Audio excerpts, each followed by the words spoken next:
morning. So, ito ng ating brunch. Ano na bang oras? So, past 9 o'clock na guys. Yan. Ang ating grilled eggplant with tomato. At saka ito, oh. Yan. Yan lang guys. With, of course, rice is life. So, let's eat brunch guys. O, diba? Ito lang naman ang gusto ko eh. Kaya't ko datoy. O, diba? Eggplant. Grilled eggplant. Ayan. Ayan. Of course, with bagoong. Kailangan nating magkamay. Nagugas na ako.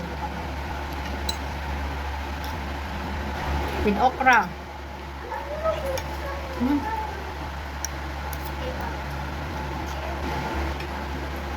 Winged bean. Kalamismis or panlang.